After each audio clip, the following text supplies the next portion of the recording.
Hola, hola, hola. ¿Cómo están mis queridos amigos y amigas de Cápsulas Teológicas? El ser humano siempre ha tenido inquietud por los hechos futuros. Se han hecho películas sobre los eventos futuros. De hecho, en octubre de este año se estrena una película llamada Apocalipsis, las señales del tiempo final. Entonces el ser humano siempre, inclusive Hollywood, ha hecho películas sobre este famoso rapto secreto, que no lo comparto en lo absoluto. Pero permítame en esta mañana o en esta noche contestar algunas inquietudes, ¿cierto?, que me han expresado, particularmente conversaciones que he tenido con algunos amigos. ¿Por qué existimos entonces? Una pregunta que debemos contestar brevemente para iniciar una segunda pregunta más profunda. La Biblia nos invita a reflexionar sobre un propósito más profundo como por nuestra vida, ¿cierto?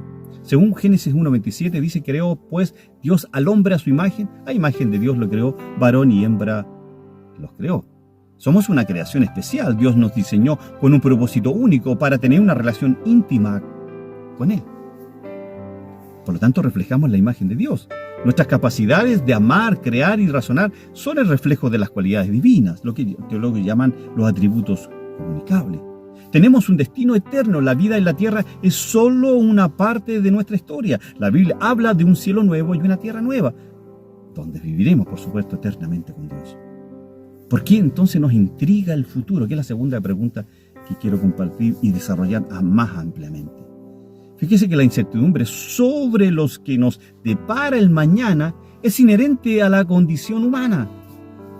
Esta inquietud, amados amigos, se intensifica cuando consideramos eventos trascendentales como la segunda venida de Cristo. ¿Y por qué esta fascinación, hermano Alejandro? Porque primero, queremos un anhelo de certeza. En un mundo lleno de cambios y desafíos, anhelamos un punto fijo, una esperanza sólida en un futuro mejor. Y obviamente hay una curiosidad natural. El ser humano es naturalmente curioso. Queremos entender el mundo que nos rodea y nuestro lugar que está en él. Indudablemente están las promesas bíblicas. La Biblia nos habla de eventos futuros gloriosos, como el regreso de Cristo y la nueva creación, lo que despierta, por supuesto, nuestra expectativa y nuestra curiosidad. Hay una necesidad de sentido. La vida adquiere un mayor sentido cuando la vemos en el contexto de un plan divino que culmina en un futuro glorioso. La segunda venida de Cristo, un ancla de esperanza, dicen algunos. La enseñanza bíblica sobre la segunda venida de Cristo nos ofrece algunas ideas que quiero compartir con ustedes. Por ejemplo, nos ofrece consuelo. Sabemos que Cristo volverá para poner fin al sufrimiento y el pecado, dice Pablo. Existe una motivación. La esperanza en su regreso nos impulsa a vivir vidas santas y a compartir el Evangelio con aquellos que no le conocen. También nos implica una orientación, nos ayuda a mantener una perspectiva eterna en medio de los desafíos de la vida.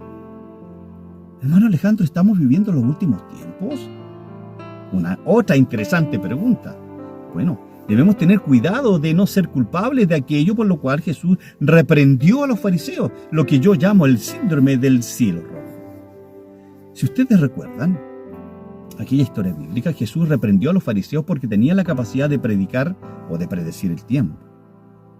Podían mirar al cielo, ¿cierto? Y si estaba rojo al anochecer, decían: al marinero le causa placer. Y si estaba rojo al clarear, decían: el marinero se debe cuidar. Sin embargo, amados amigos y amigas, no comprendieron las señales de los tiempos. Qué curioso. Y se perdieron el primer advenimiento de Cristo. Se perdieron la venida del Mesías mientras Él se hallaba en medio de ellos, con ellos. A pesar del hecho de que una gran cantidad de profecías bíblicas, por supuesto, proclamaban la aparición de Jesús en la escena en ese tiempo, y Jesús los reprendió por ellos.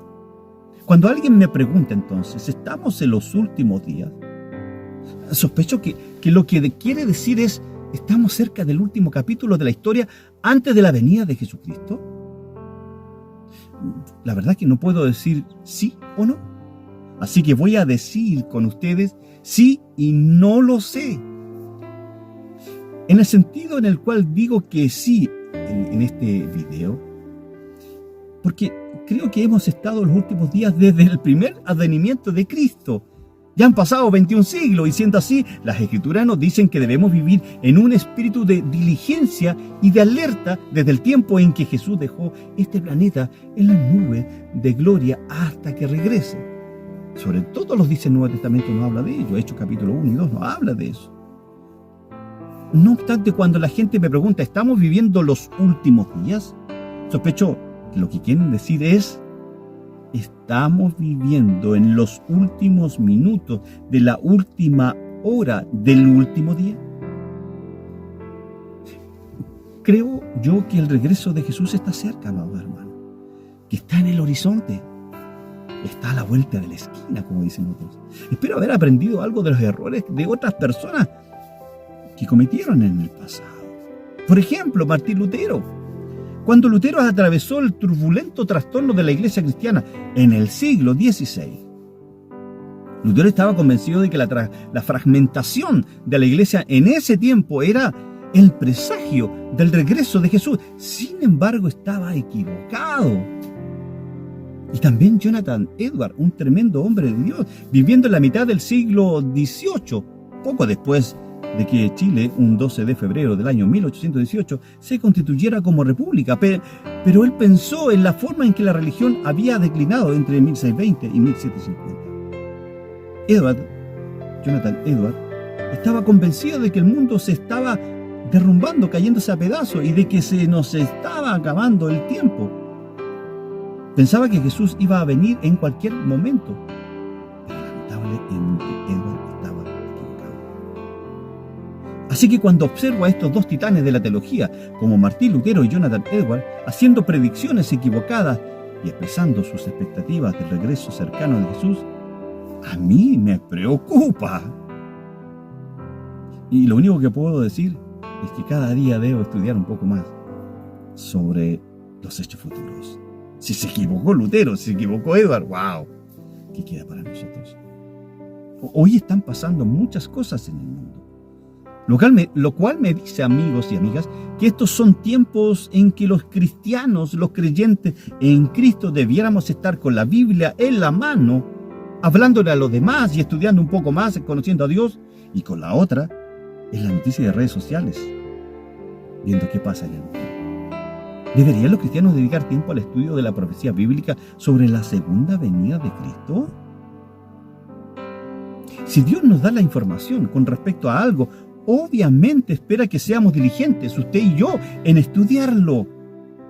Un erudito bíblico hizo la afirmación de que aproximadamente 2/3 del material doctrinal de las Escrituras del Nuevo Testamento están relacionados de una forma u otra con la segunda venida de Cristo. Así que, amados amigos y amigas, considerando el volumen total de la información, tanto del Nuevo como del Antiguo Testamento, que se centra en la consumación futura del reino de Dios, resulta entonces obvio que este fue un tema de gran importancia para la iglesia primitiva, la iglesia cristiana primitiva, y la enseñanza de Jesús. Recordemos entonces que en el discurso de los olivos, ahí Mateo capítulo 24, Cristo advirtió con firmeza a sus discípulos que no fueran como los fariseos, que podían leer los pronósticos del tiempo, pero no lograban discernir las señales de los tiempos. Ellos se perdieron la primera venida de Jesús, teniéndolo al lado. Si hubieran conocido las escrituras del Antiguo Testamento que predecían la aparición del Mesías en el lugar, Miqueas 5:2 habla del lugar allá en Belén, y las hubieran aplicado cuidadosamente a lo que estaba sucediendo en el siglo I, no habrían dejado de darse cuenta de su descendencia. Por lo demás, soberanamente estaba determinado que así sucediera. Notemos que la confirmación de las declaraciones hechas por Jesús en el Nuevo Testamento está fundada en el cumplimiento de las profecías del Antiguo Testamento, concerniente obviamente a la persona y a la obra de Cristo. Por supuesto, el Nuevo Testamento, amigos y amigas, también expresa profecías futuras, porque el Nuevo Testamento no da por terminada toda la obra de redención que Dios tiene en mente para este planeta. Aún hay muchas personas escogidas que necesitan escuchar del Evangelio y no necesitan a usted.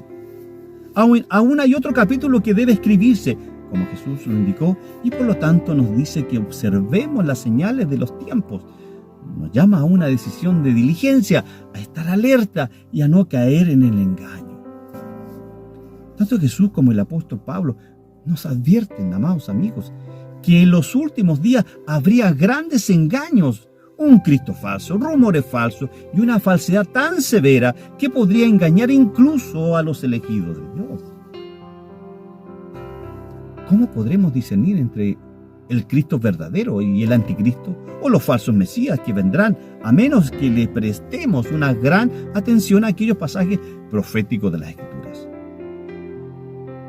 Y estos pasajes fueron dados a la iglesia por una razón, para nuestra instrucción, y usted tiene que estudiarlos de manera diligente. Yo diría que el énfasis del Nuevo Testamento está puesto en la diligencia y en la vigilancia. Al mismo tiempo, no debemos preocuparnos entonces. Fíjese que entre algunas personas hay una tendencia a centrar toda la atención en las profecías futuristas.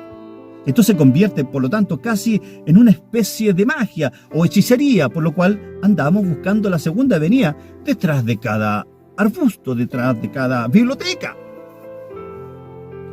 Creo firmemente, amados amigos, que toda la Escritura debe ser tomada en cuenta, toda, Génesis y Apocalipsis. No solo las profecías concernientes al futuro. De hecho, se nos da instrucciones acerca de la forma en que debemos conducirnos ahora por causa de lo que predice el futuro. Y quiero hacerle la última pregunta para finalizar esta reflexión. ¿Qué señales? ¿Qué señales de la segunda venida de Cristo ve usted en la actualidad? ¿Usted ve alguna señal de la eminente venida de Cristo? ¿Cuáles son? Bueno, esa pregunta quiero contestarla en un segundo video. Así que deje sus preguntas, sus inquietudes. ¿Qué piensa usted de estos temas escatológicos? Y nos vemos en otro momento de Cápsulas Teológicas. Gracia y paz para su vida. Nos vemos en la segunda parte de esta serie de videos sobre los hechos futuros, sobre la segunda venida de Cristo. Dios les bendiga. Gracia y paz.